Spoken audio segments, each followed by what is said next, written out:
Welcome back to the Behind the Print podcast, where we feature industry leaders and uncover the creative minds and their businesses within the world of professional printing. Our mission is to provide you with inspiring, actionable resources that elevate your business projects and accelerate your journey to excellence in profit and in print. Today, I'm joined by the owner of Son of Squatch Photography, Shannon Shanks. Welcome to the podcast.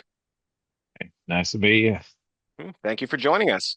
So, if Yeah. you're ready, let's just dive right in. Sound good? Yep. Sounds good. So, tell me a little bit about yourself and what you do. So, in real life, I'm a landscape architect and I do photography on the side, just really just playing around and expressing myself artistically. It's become a little bit over obsessive for me, but I have a lot of fun and joy in it. I'm curious, where did the name Son of Squatch come from? Well, at some point, I'd let my beard grow really big, and I grew my hair out. It's still long, but I ran into a friend I'd seen for a while, and they're like, "So what have you been doing? Have you just been growing hair and getting squatchy?" So I'm not really tall enough to be a Bigfoot or a Sasquatch, so that's why I came up with Son of Squatch because I'm just 5'10". I'm not I'm not tall enough to be a full size Squatch. So it was just all for fun. And plus Bigfoot, Sasquatch, he's pretty hot right now. So yeah. So, you're based out of West Virginia, correct? Yep, that's my home. Been here basically my whole life. That's where I like to frolic and shoot my photos. Do you have a favorite John Denver song? Country I'm roads, sorry. of course. Sorry, that was a bad joke. I couldn't resist. And plus I'm a WVU grad too, so I mean it's played at every football game. So, do you have a favorite subject to photograph, or is it just landscapes in general? Mainly landscapes. I like to do intimate stuff, um, but more or less right now I'm focusing on trying to hit all the icons of West Virginia and put my spin on it. Um, Still got a lot of things to hit, but that's I'm really focusing at home. I want people to see how beautiful my home really is, and so I don't know. Maybe some other time I might branch out a little bit more, but I'm really focused on the special places in West Virginia. So, when it comes to your architecture and real estate photography, what can you tell me about your typical clients? Normally, they're either architects that have designed the projects, um, and they're they want me to go and give them like showcase photos for their websites. Or I just recently did one. We have a state forest in West Virginia, and they're A-frame cabins, and they're for stargazing as well. But like, so the architect approached me because she'd seen my website and seen what I did and asked me to create photos the way I do my art. And anyways, so I'll just shoot their showcase photos. So, but those cabins actually won two of the highest architecture awards in the state, um, using my Congratulations. photos. So it was a pretty cool moment. What problems do you help solve for these individuals? It's probably, I mean, it brings a photo sells a product. And when you have good photography, you're definitely going to sell that product.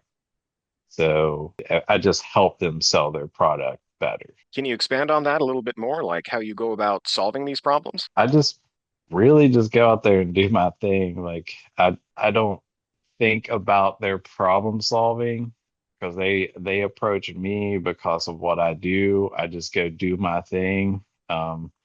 They've already like reached out to me because they've seen what I've done. So yeah, I don't think I'm problem solving for them. They reached out to me because they felt like I was a solution to what they needed. Nicely put. Going back to your photography as a hobby, what advice would you give to someone who's just starting out as a photographer? Don't spend bunch of money on gear. Learn composition because most people don't know composition. and they'll take a good photo, but it's just a photo. But learn composition first before you spend the money on the equipment. What do you mean by composition? The most common is the rule of thirds. A photo needs to be interesting. You can't just like raise the camera and click like most people think they can, but you really have to lead the eye through the photo. And if you're just taking a photo of a subject, you're just taking a snapshot. So you need to maybe a little geometry, but let's place objects within the scene to keep people's interest instead of just looking at it real quick and then tune it out. Can you tell me about how you stand out from other photographers? Um, I think in my state, I'm not sure about like nationwide. I haven't gotten that big of a following like outside of West Virginia. But for here, I've created a style that no one else has. So if someone sees a photo that I've done, they generally know that it's me. And then the thing with composition too, it's I really try to have a strong composition, and sometimes it doesn't really happen around here, or with what I see out there. Can you tell me about any major milestones or projects that have really defined your journey as a photographer? So we have a large gallery that's owned by the state. It's called the Tamarack. It's in Beckley, West Virginia. I'd never had any art in any place anywhere in West Virginia. I've just set up small festivals. Um, I'm not sure, I guess I'm probably about 2.5 years. I went through the jury process, made it first go. And so it's the largest gallery here in West Virginia. That I would say those cabins was kind of, I mean, they weren't my cabins, but my photography helped them win awards. That was kind of a big one for me.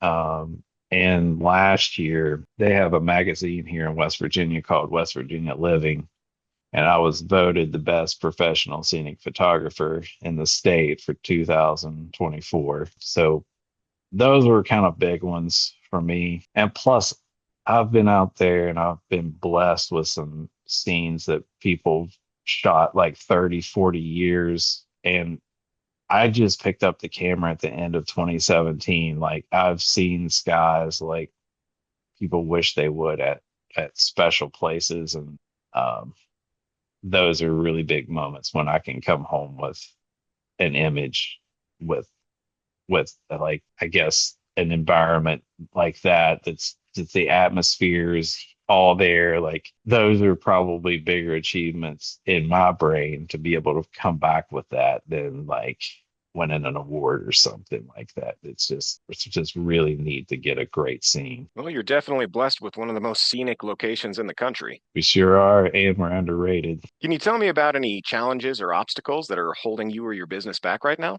Working a full-time job.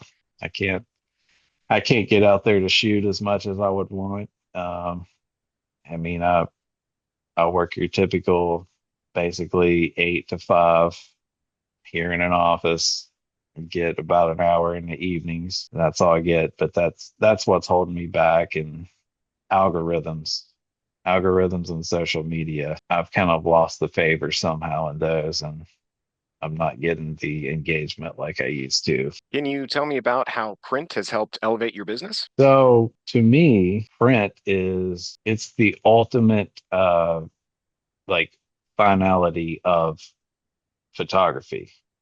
You can see it all you want on Facebook or Instagram and on your phone. Yeah, that's cool. But like when you can come up with a print and like see it and it looks as good as you imagined it should, um, it's just it's the it's just the best part of it, just having the print.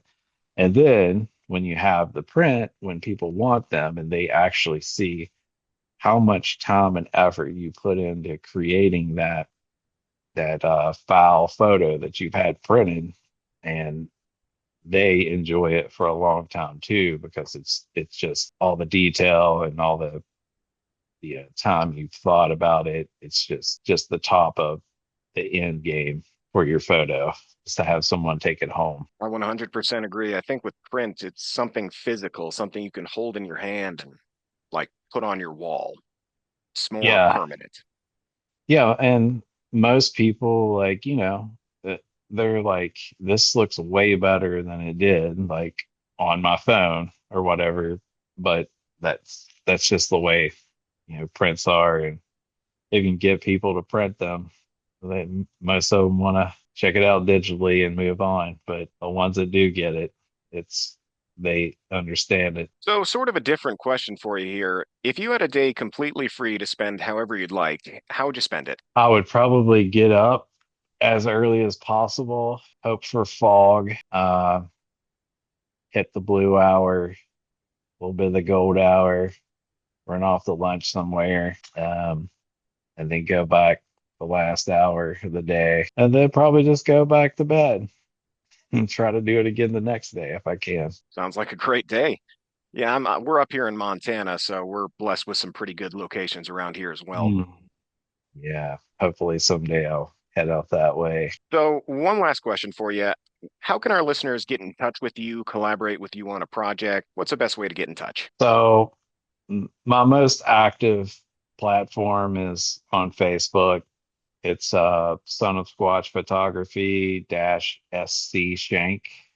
Um, I'm also on Instagram, which is s.c.shank_shooter. And I also have a website. It's called sonofsquatch.com. So that those are my three avenues to where you can contact me. Like, even my website has a chat platform as well, where you can just send me like a direct message. It'll come into me and I can reply back to you. All right, well, very good. Did you have any questions for me? I do not. Okay, well, I'd say that's a wrap on another episode of Behind the Print. Thank you to our listeners for joining us as we explored the artistry and innovation of the printing world. Remember, having a strong vision, building the right strategy, and using tools like print to amplify your message will make your brand stand out from the crowd. If you enjoyed today's episode, be sure to get your sample pack today from PrintingCenterUSA.com and share it with your fellow business enthusiasts. Until next time, keep those creative sparks flying, and remember, there's always more to discover behind the print.